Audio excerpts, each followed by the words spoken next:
You know what else no one's really talking about nationally? Don't know what you're talking about. I don't think it's important. Oh, it's interesting. How about Marcus Freeman getting shoved in the locker by Brian Kelly not once but twice in the same month? This is what I'm going to say to you, but you knew that everybody and their mother knew that the kid wasn't going to Notre Dame. Everybody knew that the kid wasn't going to Notre Dame. Any receiver who's competing with LSU, everybody knows the kid's going to go to LSU. I wasn't surprised. I was listening to a recruiting pod that week. They said the same thing. Why would you go anywhere else besides LSU if you're a receiver? Does it change the fact that, all right, let me ask, because it's me and you, because I'm an LSU fan and you're a Notre Dame guy, I'm an LSU fan. What are you talking about? Yeah, okay. I do think the bigger issue will be missed here because you do have LSU and Brian Kelly going against Notre Dame twice and winning, which was what Brian Kelly said when he came to LSU. Listen, I don't feel like we were still aligned there. Joe, you can shake your head all you want to, but facts don't care about your feelings at the current moment. When you have other feelings relating about it, like I'm not shocked that LSU pulled recruits. Okay, but let me why we keep bringing this up. Like 3 years removed. Okay, but no, because this is the first time bona fide head-to-head that they've gone after a recruit, and they went after two of them. My point is that I still saw yesterday Notre Dame fans going after Brian Kelly. And Joe, if this were anybody else, what would we say? Hey, maybe Brian Kelly had a point. But because Notre Dame fans don't want to relent that, it's like I'm having a conversation with a wall. I can't have an honest conversation with a Notre Dame fan.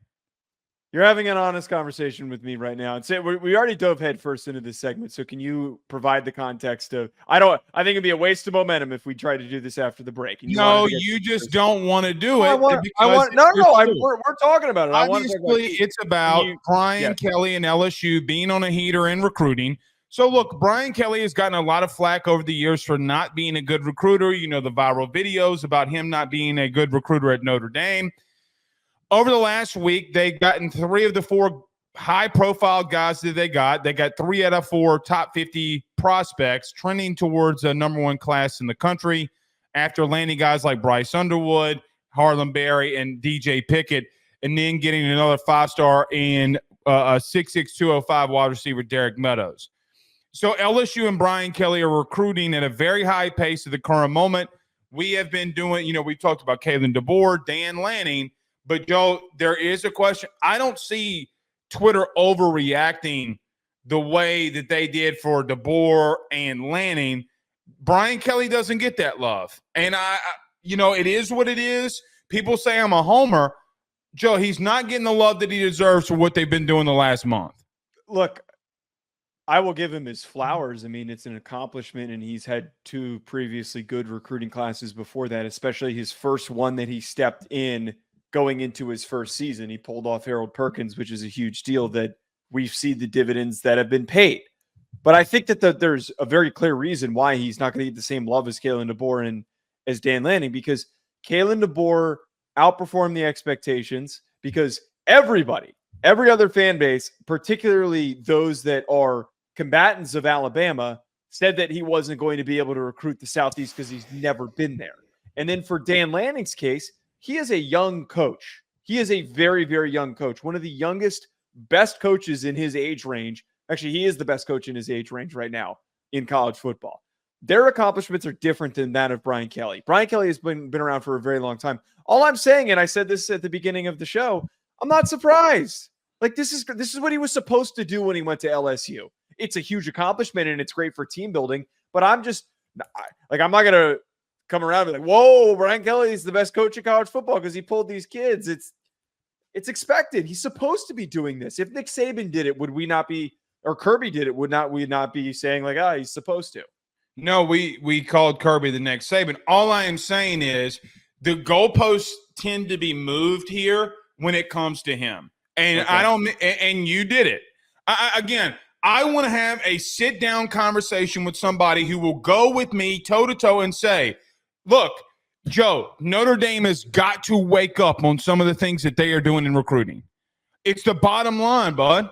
Marcus Freeman is outperforming when Brian Kelly was at Notre Dame in this period of time he is doing better than he is. So Marcus Freeman better go to a national championship this year. Because if he doesn't, then he won't be doing that. So I'm not talking about Marcus Freeman. I am talking about what did LSU do to be able to go and get the number one player inside your state, and what did they do to get Derek Meadows before you? You are not doing it, and that should be the conversation that Notre Dame fans need to have. It's not about Brian Kelly anymore. It's about program v. program. Wait, okay, but why is it program v. program? Because I think if Notre Dame wants to take that next step, I think there are things that they can recruit, and they've been doing a very good job. But, Joe, when you go head-to-head for 2 top 50 prospects and lose, there's got to be an underlying theme of changing things. Not Marcus Freeman. You got to change it from the top. Joe, newsflash, the days have changed of what recruiting is. You got to be out there with your collective. You got to be out there in the NIL.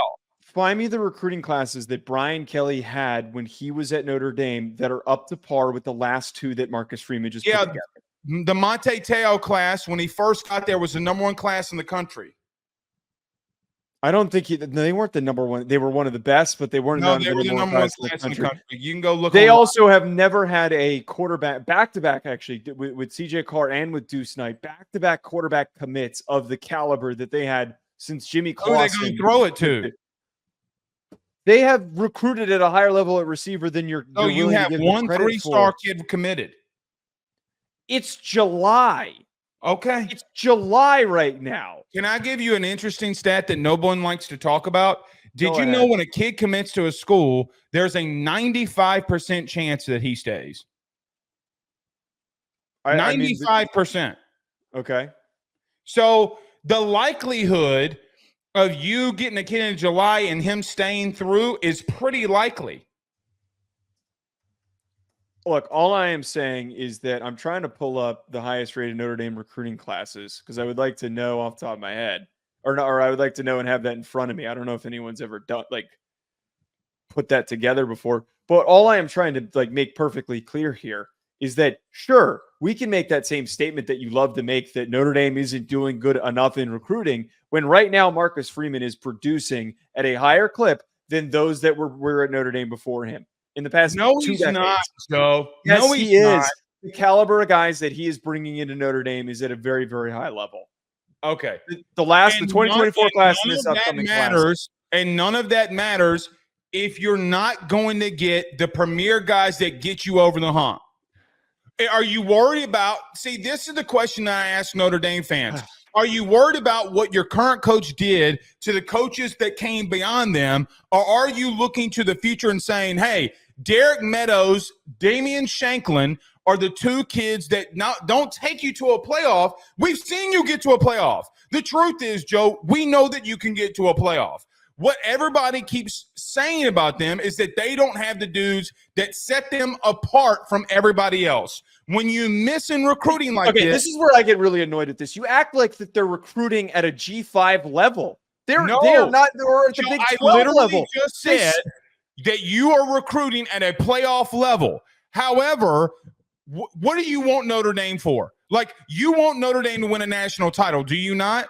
Michigan just won a national title. No, wait. Michigan just won a national title without producing and having to have the best recruiting class in the country. They didn't have to pull 4 or 5 stars. Okay. If Brian Kelly doesn't win a national championship with these kids, that's going to be more of an indictment. Of the one national champion out of the last 20 national champions. Who did they play in the national championship? Washington. Where have they been in the recruiting national title winners? Unless you're Georgia, you don't need to be the top team. Alabama, LSU, Ohio State. Joe, do you know there's 130 programs in FBS football? Only 6 of them have been a number 1 in the college football playoff rankings ever. You know why those teams continue to repeat? If you look at them, historically, all of them are recruiting at an elite level.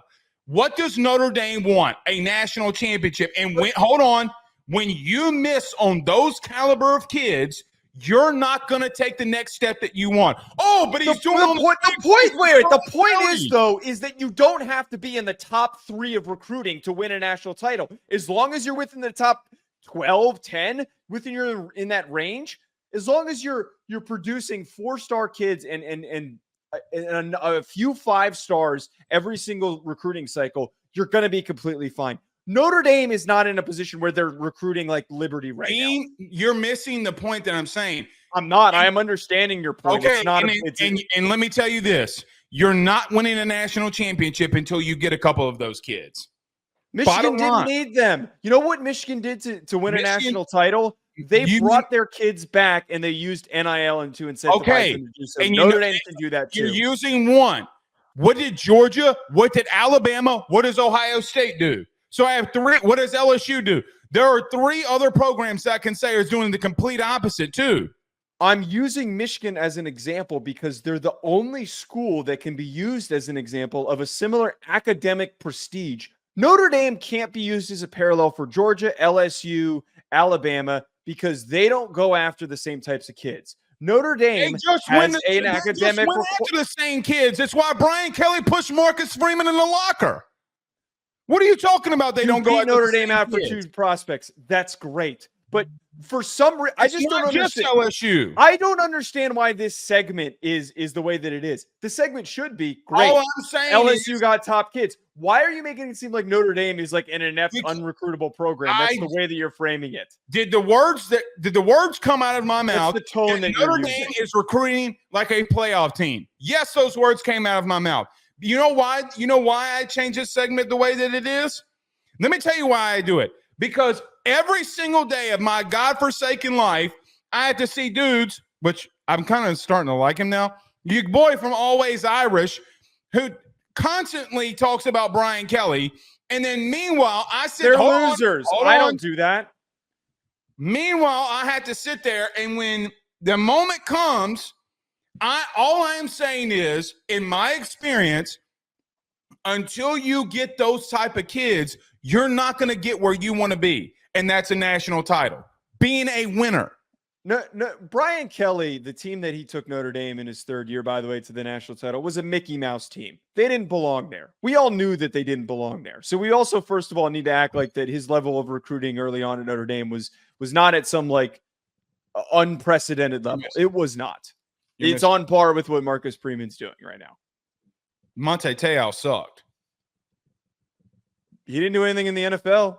But okay. I'm not going to be that negative. I'm not going to be that negative. I'm not going to be that negative. He was a fantastic player at Notre Dame. Okay. But they didn't belong in that national championship game. We all know that they didn't.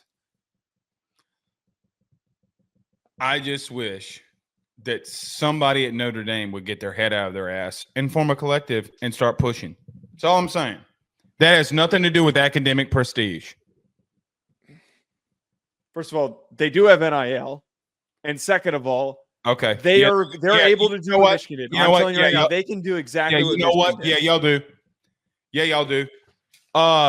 LSU said what's up. All right. When those kids hop in the portal, we'll talk. We'll have the same we'll revisit this conversation. BetOnline remains your top spot for all of your live betting action and contests. NFL, college football, UFC, NHL are all in full swing.